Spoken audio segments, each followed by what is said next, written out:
Phone पे देखते हैं, यूट्यूब पे, फेसबुक है, यूट्यूब कछु भी खोलो, संत रामपाल जी महाराज और कबीर भगवान। तो क्या जो रामायण है, रामचरितमानस है, क्या राम भगवान नहीं है, कृष्ण भगवान नहीं है? अब मंदिरों में देखो, वहाँ आरती होती है, भय प्रगट कृपाला दीन दयाला कौशल्या हितकारी, और राम को जन्म तो भाव, राम तो प्रगट भय है, रामायण में असल क्या है? रामायण में है। अब जी धर्मगुरु जो प्रवचन कर रहा है, कथा भागवत सुना रहा है, उसमें भी तो कह रहे हैं, और जी कह रहे हैं कबीर भगवान है। तो क्या प्रमाण है कबीर भगवान होने का? शंका है कि हमें संतों ने, पूर्वजों ने हमें सबसे बड़े परमेश्वर राम भगवान बताए। अब आपके इतने विधान में और वेद शास्त्रों से बता रहे कि दूसरे भगवान परमेश्वर कबीर साहब हैं। एक हो सिद्ध करके दिखाओगे जी कि हमारे तो भगवान राम हैं। साथियों नमस्कार, अभी हमारी टीम मौजूद है सतलोक आश्रम बैतूल में, और यहाँ पर संत रामपाल जी महाराज जी के सानिध्य में एक विशाल भंडारा होने जा रहा है। तो अभी हम आश्रम के अंदर ही मौजूद हैं, और यहाँ पर हमें कुछ भाई दिखे जो काफ़ी कुछ चर्चाएं कर रहे थे। तो हमें यहाँ पर जाकर पता चला कि यहाँ पर एक आध्यात्मिक ज्ञान चर्चा शुरू होने जा रही है। तो हम यहाँ पर पहुँच चुके हैं। अब क्या है वो आध्यात्मिक ज्ञान चर्चा, क्या कुछ क्वेश्चन आंसर होंगे, क्या हम आपको पूरी चीज़ें बिल्कुल लाइव दिखाएंगे। तो हमारे साथ आप जो है लास्ट तक बने रहिए। तो सबसे पहले यहाँ पर हम शुरुआत करते हैं, क्योंकि इस साइड देखिए संत रामपाल जी महाराज जी के शिष्य हैं, और यहाँ पर ये जो हैं किसी अन्य धर्मगुरु के शिष्य हैं। तो हम इन्हीं से सबसे पहले शुरुआत करते हैं कि आखिर इनके क्या क्वेश्चन हैं। तो नमस्कार सर, क्या नाम है आपका? मेरा नाम परशुराम लोधी है, और सागर जिला MP से आए हैं। यहाँ पर भंडारे की सुनी थी चर्चा कि विशाल भंडारा, तो हमारे साथ ही लोग भी आए कि एक बार चल कर देखें। तो आज हम फ़ोन पे देखते हैं, यूट्यूब पे, फेसबुक है, यूट्यूब कछु भी खोलो, संत रामपाल जी महाराज और कबीर भगवान। तो क्या जो रामायण है, रामचरितमानस है, क्या राम भगवान नहीं है, कृष्ण भगवान नहीं है? अब मंदिरों में देखो, वहाँ आरती होती है, भय प्रगट कृपाला दीन दयाला कौशल्या हितकारी, और राम को जन्म तो भाव, राम तो प्रगट भय है, रामायण में असल क्या है? रामायण में है। अब जी धर्मगुरु जो प्रवचन कर रहा है, कथा भागवत सुना रहा है, उसमें भी तो कह रहे हैं, और जी कह रहे हैं कबीर भगवान है। तो क्या प्रमाण है कबीर भगवान होने का? तो दर्शकों देखिए, इनका कहना है कि जो राम भगवान हुए हैं वो प्रकट हुए हैं, लेकिन यहाँ पर इनका कहना है कि जो कबीर साहब हैं वो प्रकट हुए हैं और राम जो है प्रकट नहीं हुए हैं। तो यहाँ पर देखिए रामायण भी हमारे पास में यहाँ पर रखी हुई है। अब हम सर से जानेंगे कि आखिर इस विषय में इनका क्या कहना है। नमस्कार सर, क्या नाम है आपका? रामकिशोर दास। क्या कहना चाहोगे सर आप? जी, गुरुजी जो बताते हैं वो शास्त्र अनुकूल भक्ति बताते हो। जैसा अभी भाई साहब ने कहा कि राम जी का जन्म नहीं होता, ये रामचरितमानस हमारे पास में है। आप देखिए, इससे हम देख लेते हैं, आप खुद आंख से देख लेना कि इससे जो हम बताना चाहते हैं गुरुजी की कृपा से वो इसी में लिखा है कि राम जी का जन्म है। देखो,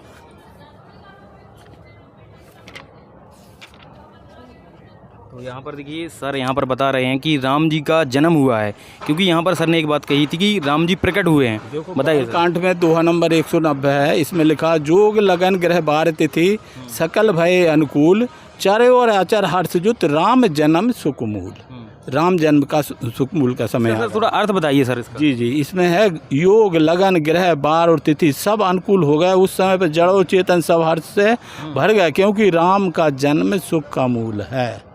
जन्म इस पर लिखा है। पेज नंबर बताइए सर, थोड़ा पेज नंबर। पेज नंबर 160 है, पर ये बदलाता रहता है। बालकांड दोहा नंबर 190 जे किसी भी रामायण में ये मिल जाएगा। पेज नंबर हर एक रामायण में अलग अलग रहता है। फिर इसके बाद में देखो एक चौपाई आती है,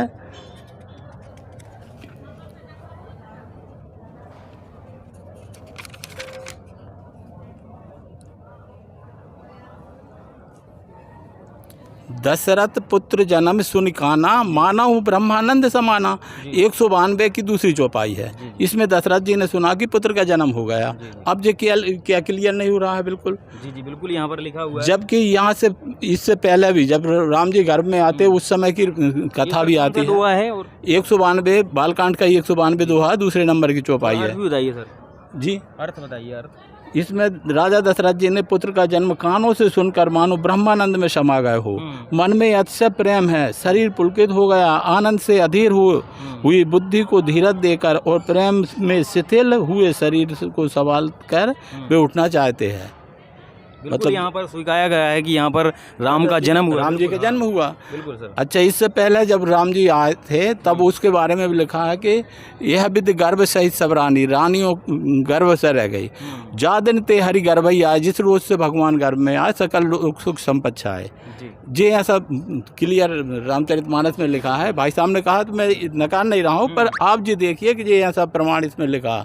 फिर अयोध्या कांड में जब राजा दशरथ वरदान मांग लेती तो राजा दशरथ खुद कहते और करे अपराध कोई और पाव भल भोग, अति विचित्र भगवंत गति। वे भगवान कौन है जिसकी गति। मैं आपको रुकना चाहूँगा, इन्होंने एक चौपाई कही थी कि भय कपट दीन दयाला, ये कहाँ है? क्या ये लोकवेद है क्या? नहीं, लोकवेद नहीं है, इसमें बताया गया है, लिखा है इसी में, ये ऐसा नहीं है। मगर एक जगह ऐसा लिखा है कि भय प्रगट कृपाला दीन दयाला, छंद है वो, पर ये भी तो रामचरितमानस में ही लिखा है।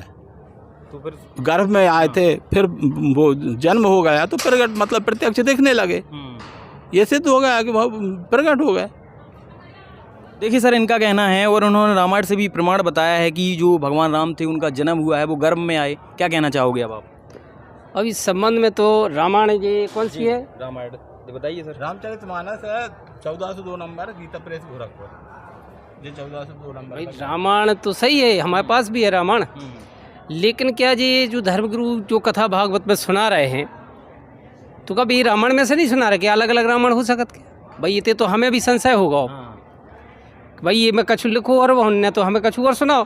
भाई हमारे पूर्वज भी सुनाता है तो हमें तो अब संशय हो रहा हो, सही क्या है? अब आप लोग ने बताइए सर, संशय में है ये लोग। देखिए बाबूजी, संशय की बात ही नहीं है। अब आप जी ने कहा, आप खुद आपके उत्तर प्रश्न के उत्तर करता है, आप जिन कहा उनसे सुना और यहाँ आप देख रहे हो रामचरितमानस में लिखा है। अब इससे बड़ा प्रमाण और क्या होगा? स्वाभाविक है हम रामचरितमानस को मानेंगे। वही तो यहाँ पर सामने रामचरितमानस रखी हुई आप स्वयं देख रहे हो, तो उसमें संशय की क्या बात है फिर? नहीं तो देखिए, अब जैसे बे रामायण ग्रंथ एक सदग्रंथ है, हिंदू लिखी तो है ना सर? जी पढ़ा लिखा हूँ, मैंने देखा आंखों से, लेकिन मैं आपसे पूछ रहा हूँ भाई, संशय दूर करना चाहता हूँ।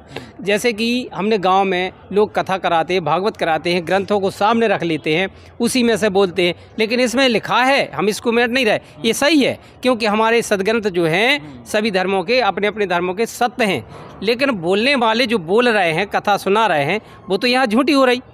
तो अब इसमें तो हमें संशय होगा। तो सर देखिए, इनको काफ़ी संशय है, अब इस संशय को आप किस प्रकार से दूर करेंगे? देखिए भाई साहब, उनको संशय है, अब हम तो प्रार्थना कर सकते हैं गुरुजी के ज्ञान के आधार पर। जैसे मान लो अब भाई साहब कह रहा है कि हमने संतों से सुन रखा, अब संतों से एक बात और हम लोगों ने सुन रखी, मैंने सुनी, शायद इनने सुनी होगी। जैसे नर्मदा जी है, नर्मदा जी की शादी हुई या कुंवारी, आप इनसे मालूम करें जरा। बताइए सर, क्या कहना चाहोगे आप? भाई हमें तो संतों ने बताया, हमारे गुरुओं ने बताया है कि नर्मदा जी कुंवारी हैं और हम लोग उसमें जाते हैं, नहाते हैं, लेकिन आज तक उनने अगर शादी भई, आप बता रहे शादी भई, तो पति बताओ, बताइए क्या प्रमाण है? हाँ भगत जी, हमारे संतों ने जो बताया है कि नर्मदा जी हैं, कुंवारी हैं और उनको जल पूजनीय नहीं है भगत जी, उनको माननीय है, सम्माननीय है। कुंवारी बता रहे हैं लोग। देखिए बाबूजी, मेरा निवेदन यही है, हम नहीं कह रहे, हमारे शास्त्र क्या कह रहा है, मतलब हमको यही तो दूरी कम करना है। संत रामपाल जी महाराज जो कुछ बताते वो शास्त्रों से बताते, लोग कह देते हैं कि संत रामपाल जी महाराज ऐसा कहते हैं। संत रामपाल जी महाराज बताएंगे, वो शास्त्रों से बताएंगे, और इन गुरुओं की वाणियों को जैसे आप जी ने अभी कहा है, ऐसा ही सुना जाता है कि संतों से सुना है, गुरु जी बताते हैं। अब देखिए, आप खुद आँख से देखो, आप तो पढ़े लिखे हो, ये स्कंद पुराण रखे हुए हैं यहाँ पर, ये देखिए, ये स्कंद पुराण है। फोकस कीजिए थोड़ा इसको, स्कंद पुराण को। ये भी हमारे 18 पुराणों में से एक पुराण है। 18 पुराण में से एक पुराण है, और जो वो स्कंद पुराण है, जब हम सत्यनारायण कथा पढ़ते हैं नहीं सुनते हैं, तो उसमें बोलते हैं कि इति स्कंद पुराणे रेवाखंडे सत्यनारायण व्रत कथायाम, मतलब स्कंद पुराण के रेवाखंड से सत्यनारायण व्रत कथा ली गई, वो स्कंद पुराण है ये। और देखिए आप, स्कंद पुराण, इसका ये रेवाखंड है। रेवाखंड को थोड़ा फोकस कीजिए, पेज नंबर दिखाइए थोड़ा। Page number 970। स्कंद पुराण, हाँ। इसके द्वितीय अध्याय में यहाँ लिखा है, नर्मदा का मृत्यु लोक में आकर पुरुष को अपना पति बनाना। देखिए बाबूजी, आप लिखा है के लिए, देखिए आप थोड़ा, स्कंदी पुराण है, थोड़ा गीता प्रेस गोरखपुर से देखिए प्रकाशित। जी बताइए। ये गीता प्रेस गोरखपुर 279 नंबर का ग्रंथ है, और ये गीता प्रेस गोरखपुर के ये नंबर है। हाँ बिल्कुल बिल्कुल रियल है, बिल्कुल दिखाइए कहाँ प्रमाण है। देखो, नर्मदा का मृत्यु लोक में आकर पुरुष को अपना पति बनाना। देखिए यहाँ पर साफ साफ बिल्कुल लिखा हुआ है, देखिए बिल्कुल फोकस कीजिए इसको, बिल्कुल हाँ। देखो, सर को भी दिखाइए सर, देखिए आप भी। मैं देख रहा हूँ, पढ़ के सुना। थोड़ा। नर्मदा बोली, नर्मदा जी बोल रही है, जिनमें इस प्रकार देव तत्व है और जिनकी समस्त प्रजा धर्म में स्थित है, उन महात्मा पुरुकुश के लिए और क्या कहा जा सकता है। स्वयंभू ब्रह्मा जी के मानस पुत्र जिस प्रकार धर्मनिष्ठ बताया गया है, उसी प्रकार ये पुरुकुश भी सब धर्मों का पालन करने में तत्पर है। अतः मैं इनको पति रूप में स्वीकार करती हूँ। जी नर्मदा जी कह रही है। आप जी देखिए, मतलब आप ये नहीं कहना कि उन लोगों ने बताया, आपको ये कहना कि स्कंद पुराण के रेवाखंड में हमने पढ़ा है। देखिए यहाँ पर आप देख रहे हो क्लियर। क्या कहना चाहोगे सर, प्रमाण देकर क्या कहोगे सर? नहीं, आप जो बता रहे हैं वो तो प्रमाण सही है, प्रमाण जो बता रहे हैं वो सही है।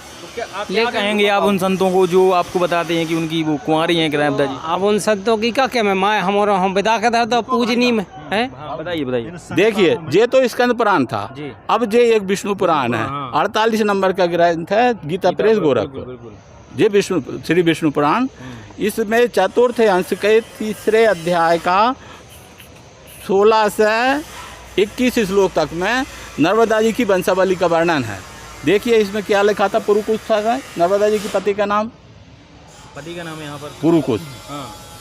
और ये पुरुकुश देखो, पुरुकुश ने नर्मदा से त्रिदशु नामक पुत्र उत्पन्न किया। अब तो बिल्कुल क्लियर हो गया। बिल्कुल पुरुकुश ने नर्मदा से त्रिदशु नामक पुत्र उत्पन्न किया। त्रिदशु के से अनारण हुआ, जिसे दिग्विजय के समय पे रावण ने मारा था।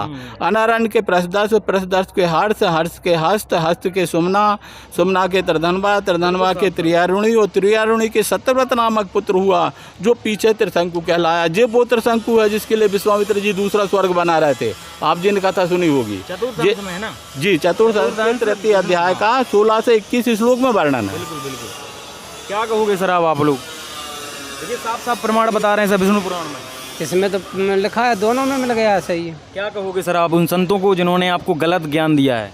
क्या कहोगे उनके बारे में? क्या उनको शास्त्रों का ज्ञान नहीं था? नहीं, आज हम खुद कह रहे हैं कि उनको शास्त्रों ज्ञान नहीं है। क्या भैया? हाँ भगत जी बिल्कुल सही है। हाँ भैया साहब, आज हमारे गांव में जो जिन लोगों ने, इन धर्म गुरुओं ने, वास्तव में आप सही हैं। और भी अन्य चीज़ें ऐसी हमारे जो अंदर शंकाएं हैं, वे भी आप क्या कहोगे सर आप? देखिए बाबूजी, एक सबसे बड़ी बात यह है कि हम तो संत रामपाल जी महाराज के बालक हैं और उनको मार्ग पर चलते हैं, मगर इस बात की भी हम इन बाबूजी की सराहना करते हैं कि लोग कहते हैं नहीं कि आज ज़माना बदल गया। क्या सूरज ने पूर्व से उगना बंद कर दिया? क्या हवाएं अलग हो गई? क्या ऋतुआं बदल गई? कुछ नहीं बदला बाबूजी। आज सिर्फ ये बदला कि सत्य को देख के भी लोग सत्य नहीं मानते, पर तुम जैसे महान भाव है जो कि सत्य को सत्य स्वीकार कर लिया, ये भी बहुत बड़ा उपकार है परमात्मा के कृपा से आपका। सत्य देखते हुए भी लोग बाग झुटला जाते हैं। आप तो कम से कम इतनी प्यारी आत्मा निकली परमात्मा की कि आपने देख के ये तो कहा कि हाँ ऐसा शास्त्रों में लिखा है। एक शंका है कि हमारे संतों ने, पूर्वजों ने हमें सबसे बड़े परमेश्वर राम भगवान बताए। अब आपके इतने विधान में और वेद शास्त्रों से बता रहे कि दूसरे भगवान परमेश्वर कबीर साहब हैं। एक हो सिद्ध करके दिखा भगत जी कि हमारे तो भगवान राम हैं, सर्वशक्तिमान। बताइए सर क्या कहोगे अब आप? देखिए, गुरुजी ने भी ऐसा नहीं कहा है। गुरुजी ने बताया है कि 3 लोक के ये धनी, 3 लोक के भगवान अपन भी कहते हैं। आप जिन कभी सुना होगा कि त्रिलोकीनाथ, तो गुरुजी ने बताया। मगर फिर राम जी में रामचरितमानस बालकांड 2 नंबर 42 के नीचे चौपाई आती है। राम जी खुद कह रहा है अपने मुखारविंद से, सोई सेवक प्रियतम मम सोई मम अनुशासन माने जोई। वो मेरा सेवक है, वही मेरा प्रिय है जो मेरी आज्ञा माने। मुझे मानने से काम नहीं चलेगा, अब उनकी आज्ञा का अनुसरण हमको करना पड़ेगा। उनकी आज्ञा जो रहेगी, जैसे मोक्ष के बारे में उन्होंने बताया है, बड़े भाग मानुष तन पावा सुर दुर्लभ सदग्रंथ गावा, वो मान लिया। फिर दूसरी बात आप जी देखो कि 143 के नीचे भगवान राम कह रहा है, यह तनकर फल विषैन भाई स्वर्ग और स्वल्पंत दुखदाई। स्वर्ग के भोग अंत में दुख देने वाले। और हम लिखते जा रहा है कि हमारे नाना जी का स्वर्गवास हो गया, दादाजी का स्वर्गवास हो गया। फिर कहाँ हमने राम जी की मानी और कहाँ रामायण की मानी? कैसे हम भक्त हुए राम जी के? हमारे गुरुजी जो राम जी की भक्ति बताते हैं उसका जीता जागता होगा उदाहरण आप जी ने देखा होगा। अयोध्या में देखिए आप, यहाँ पर राम जी का जब मंदिर बना था तो हमारे संत रामपाल जी महाराज ने 1 महीने तक वहाँ पर भंडारा कराया था। और कितने सारे राजनेता और धार्मिक गुरुओं ने अयोध्या में 1 महीने तक भंडारे का लाभ लिया था। और कितने लोगों ने प्रशंसा की थी, आप यूट्यूब पर सर्च करके देखिए। फिर राम जी तो मानने का प्रश्न ही नहीं खड़ा होता, भगवान तो मानते हैं, मगर कितने भगवान मानते हैं उनकी आज्ञा के अनुसार। क्या कहना चाहोगे सर आप लोग अब? तो हमें भगवान की तो पूजा छुड़वाते हैं, जो राम भगवान की, आपके भगवान के माध्यम से आपके गुरुजी तो हमारे राम भगवान की पूजा छुड़वाते। क्या कहोगे सर, पूजा छुड़वाते हैं संत रामपाल जी भगवान राम की? देखिए, भगवान हमारे गुरु महाराज किसी की भी पूजा छुड़वाने के लिए मना नहीं करते। शास्त्र अनुकूल भक्ति बताते, वो भी गीता अध्याय 16 श्लोक 23 में लिखा कि शास्त्र विधि को त्याग कर जो मनमाने आचरण करते हैं उनकी मुक्ति नहीं होती। वो 24 में बताया है कि अतः शास्त्र ही प्रमाण है। अब शास्त्र में जैसे बाबूजी कह रहे हैं कि भक्ति ये छुड़वाते हैं, देखिए ये गरुड़ पुराण है 1416 नंबर, गरुड़ पुराण को होगा कीजिए, 1416 नंबर, गोरखपुर से प्रकाश। गीता प्रेस गोरखपुर।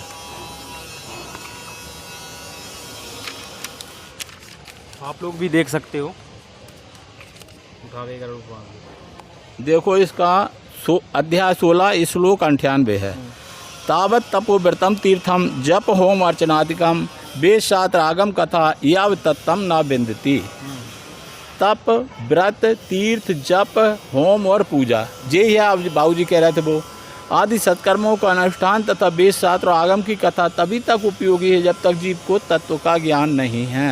देखिए सर, इसको प्रमाण देखिए सर। देखिए आप इसमें लिखा कि जब तक ज्ञान नहीं होता, ज्ञान नहीं होता जब तक क्या रहता है, अज्ञान हो रहता है। देखो गीता जी, गीता भी यहाँ पर रखी हुई है, ये गीता प्रेस गोरखपुर 17 नंबर का ग्रंथ है। इसी की पुष्टि आपको हो जाएगी। इनके अध्याय 9 श्लोक 23, ये देखो ये 23 श्लोक। हे अर्जुन, अध्याय 9 है श्लोक 23। हे अर्जुन, यद्यपि श्रद्धा से युक्त जो सकाम भक्त दूसरे देवताओं को पूजते हैं, जैसा बाबूजी कह रहे थे, वे भी मुझको ही पूजते हैं, किंतु उनका वह पूजन अविधि पूर्वक अर्थात अज्ञान पूर्वक है। वह पूजा विधि में नहीं है और ज्ञान में नहीं है। गरुड़ पुराण में उसको बता दिया है कि वह जब तक कर सकता है जब तक तत्व ज्ञान नहीं है। 2 जगह हो गई।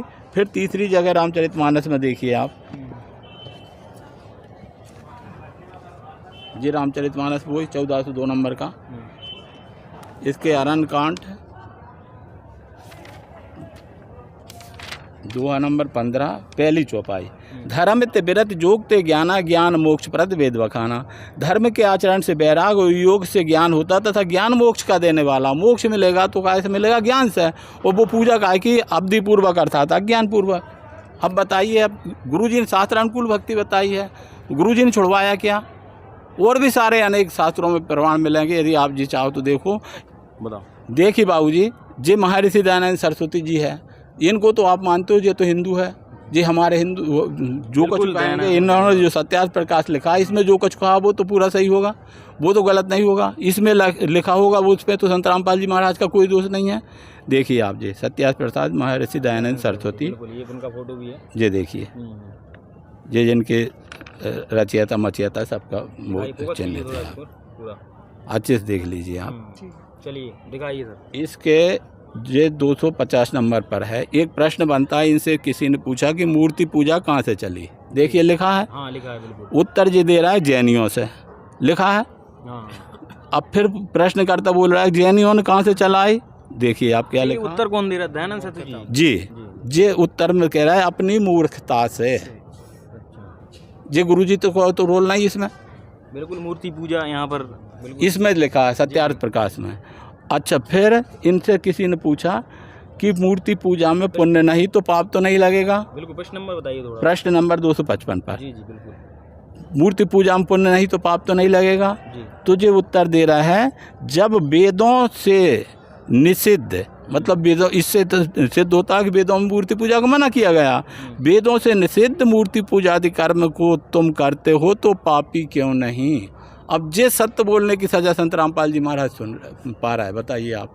इस सत्यार्थ प्रकाश के बारे में संत रामपाल जी महाराज ने कुछ बोल दिया है, जिसकी सज़ा संत रामपाल जी महाराज पा रहा है, जबकि ये इन लोगों ने कहा था।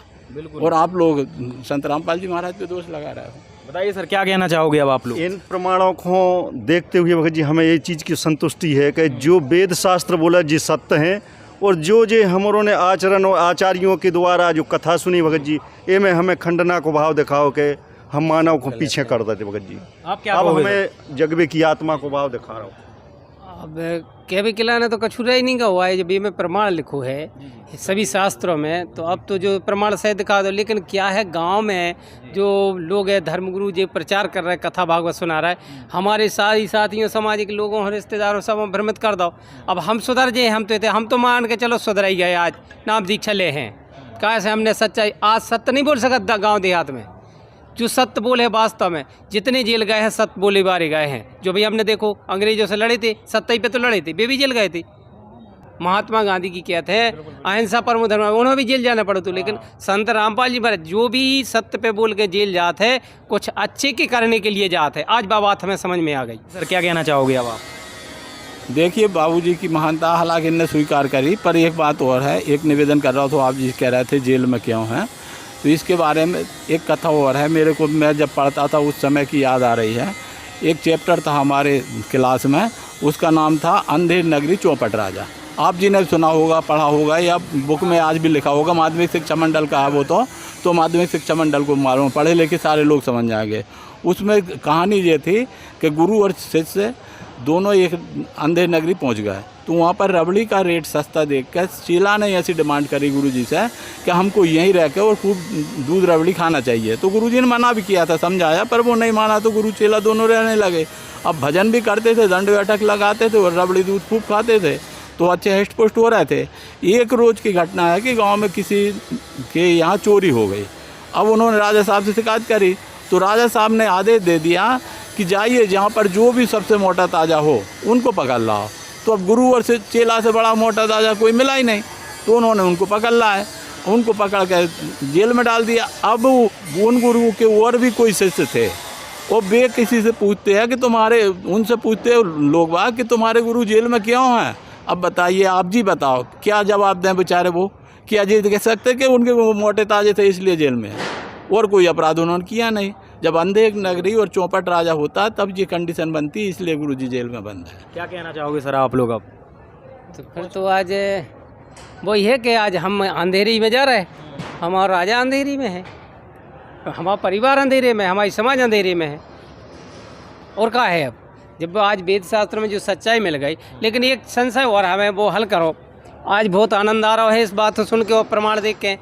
हम गांव देहात के आदमी हैं, हमारे बड़े बुजुर्ग जो गांव में रात्रि में मंगलवार या शनिवार के दिन बैठ के भजन गाते, वो कबीर जी के भजन गाते, और आप कह रहे कबीर भगवान है। आज जब बात हमें सिद्ध समझ में आ रही है, तो उस समय में हम भी भजन सुनत रहते, तो वे बातें धू धू कार हतो जग में ना, नहीं गुरु नहीं चेला, जब कुछ नहीं हतो, जब कहीं कबीर हतो।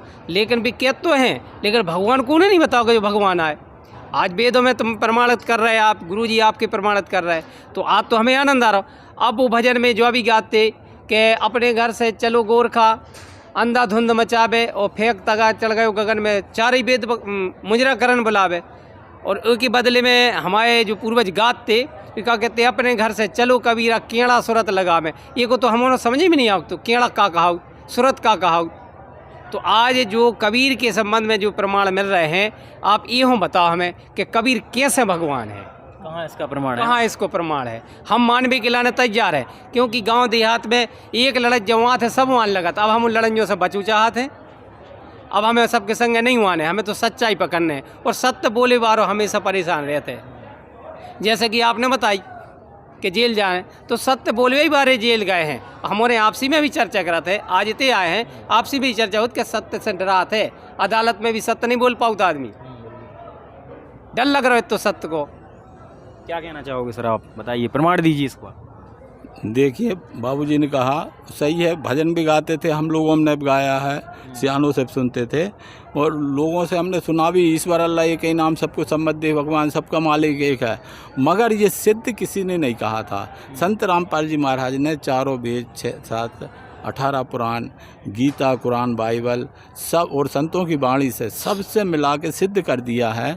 अपना भी सात ग्रंथ हम देख लेंगे कि कबीर साहब ही भगवान हैं। चाहे कुरान शरीफ देख लो, चाहे बाइबल देख लो, चाहे आपके ये संतों की वाणी देख लो, चाहे अपने वेद देख लो। उदाहरण के लिए देखिए आप, जैसे ये घट रामायण जी, घट रामायण जी, इस पे आप जी खुद पढ़े हैं, आप देखो फोकस कीजिए थोड़ा। घट रामायण कौन सा ग्रंथ? घट रामायण। तुलसी साहब हाथरस वाले, संपादक है योगेंद्र प्रताप जी। इनके कथा के बारे में तो लिखा जी, वो तुलसीदास जी थे, 15 नंबर पृष्ठ पर लिखा है। अच्छा, ये अलग तुलसीदास जी थे, वो एक रामचरितमानस जिसने नहीं, उनका भी इसमें वर्णन है, वो मिल जाएगा आप जी चाहोगे तो।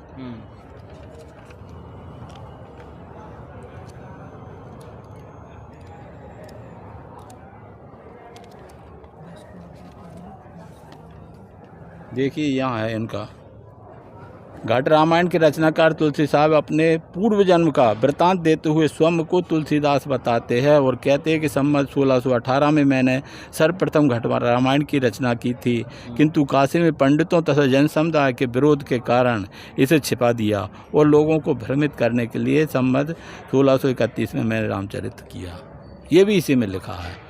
इसमें देखिए आप, यहाँ पर लिखा है 313 पृष्ठ पर, जब कबीर सर्वत्र समाये हुए हैं। देखिए बाबूजी आप, हाँ, यहाँ पर तो साफ साफ तुम लोग गुरु कबीर का वर्णन कर रहे हो, यह आश्चर्य का विषय है। तुम सब कबीर को परमात्मा कहकर मानो।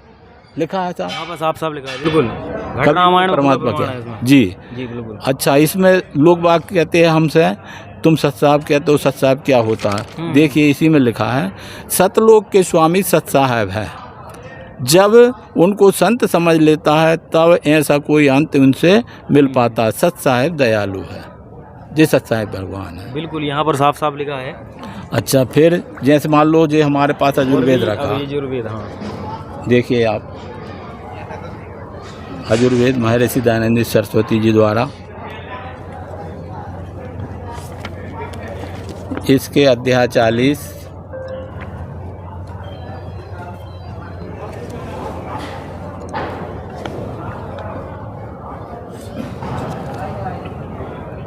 मंत्र 8 सपर्यागाय च शुक्रम अकायम वर्णम विष्णावीरम शुद्धम पाप विद्वम कबीर मनीषी। क्लियर लिखा, देखिए लोग सर, अध्याय 40 मंत्र 8 है। कबीर मनीषी परिभू स्वंभू यथार्थोत्थान व्यधाछा सब तीभ्यम समाभ्यम। इसका अर्थ बताइए सर, क्योंकि समझ में नहीं आएगा। इसका मतलब होता है शुक्रमगम, वह परमात्मा माता पिता के शुक्र से नहीं बनता।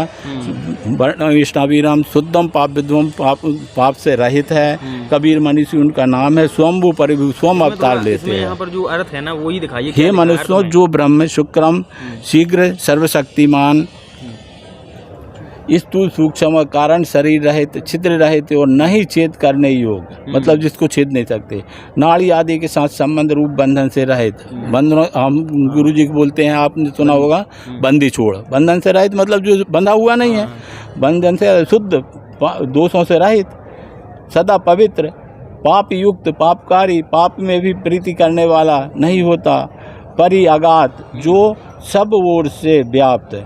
कभी विसर्ग में कबीर देव, जो उसमें लिखा था ना कबीर मनीषी, ये देखिए आप, जी जी, यहाँ कबीर मनीषी, इसका कबीर मतलब कबीर मनीषी। और यहाँ पर अर्थ में कवि लिखा है केवल। इन्होंने कवि कर दिया है। कवि, फिर कवि को भी सर्वज्ञ कर दिया। अब कवि तो कोई सर्वज्ञ हो ही नहीं सकता, सर्वज्ञ तो केवल परमात्मा ही होता। तो आपका कहने का मतलब ये, इस श्लोक का जो अर्थ है वो कह रहा नहीं, जे वो ही होता। आप देख लो ना, आगे वो ही हो जाएगा। सब जीवों के मनोवृत्तियों को जानने वाला। अब क्या कोई कभी जीवों की मनोवृत्ति जान सकता? परमात्मा के अलावा कोई भी जान सकता है क्या? नहीं जान सकता। नहीं।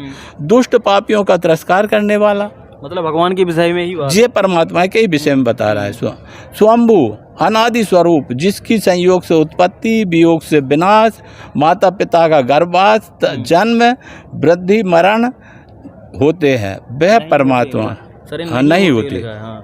जन्म मरण नहीं होते हैं। वह परमात्मा सनातन, अपने अपने स्वरूप से उत्पत्ति और विनाश रहित, प्रजाओं के लिए यथार्थ भाव से वेद द्वारा सब पदार्थों को विशेष कर बनाता है। वही परमेश्वर तुम लोगों को उपासना करने योग्य है। बिल्कुल क्लियर हुआ? हाँ बिल्कुल। फिर लेकिन सर, इसमें एक संशय की बात है कि यहाँ पर कवि लिखा है और कवि और कबीर देव में अंतर है सर, कवि और कबीर में अंतर होता है? देखिए बाबूजी, कबीर संस्कृत में, मूल संस्कृत में तो कबीर मनी से स्पष्ट लिखा नहीं। हाँ, लिखा। अर्थकर्ताओं ने प्रेस में मिस हो जाने की वजह से यह कहा है परमात्मा जाने, तो कवि कर दिया है, मगर आगे वर्णन जो बताया वो परमात्मा के गुणों का बताया।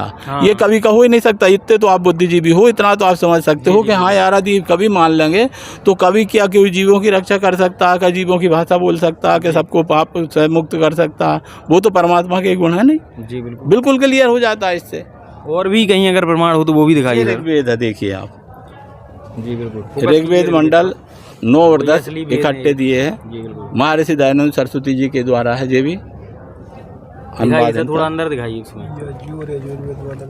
हाँ, ये जी बिल्कुल यजुर्वेद है, यहाँ पर भी आप देख सकते हो। ऋग्वेद, हाँ बिल्कुल ऋग्वेद, हाँ ये ऋग्वेद है, हाँ ठीक है। तो देखिए अब ऋग्वेद से जो है सर प्रमाणित करेंगे कि कबीर जी ही पूर्ण परमात्मा हैं। तो अभी दिखाएंगे आपको सर, ये प्रमाण दिखा रहे हैं। बताइए सर कौन सा अध्याय है और कौन सा श्लोक है, पूरा बताइए। देखिए इसमें ऋग्वेद मंडल नंबर 9 सूक्त 86 का मंत्र 26-27 एक बार इधर और पीछे करिए, ऋग्वेद ही है। हाँ बिल्कुल ये ऋग्वेद ही है, हाँ देखिए बिल्कुल ऋग्वेद है, ठीक है पूरा ऋग्वेद ही है सर। अब दिखाइए प्रमाण।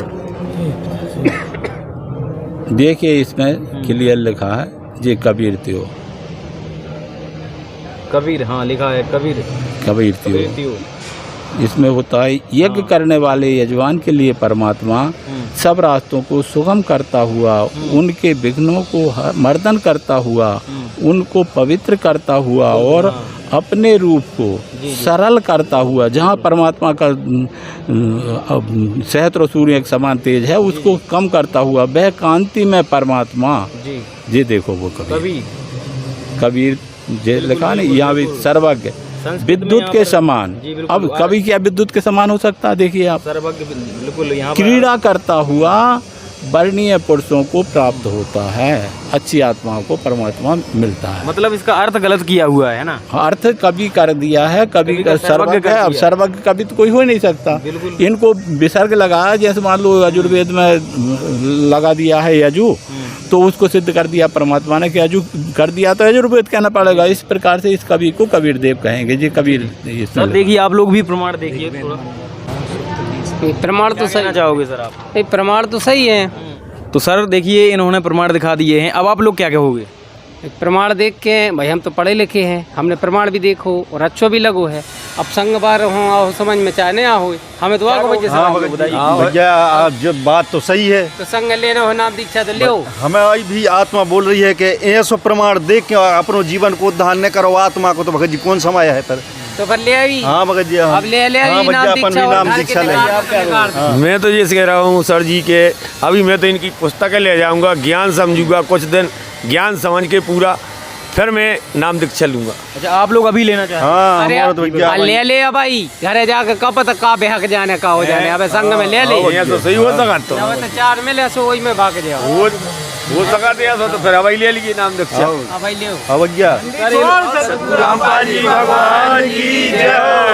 सर ये लोग नाम दीक्षा लेने की बोल रहे हैं।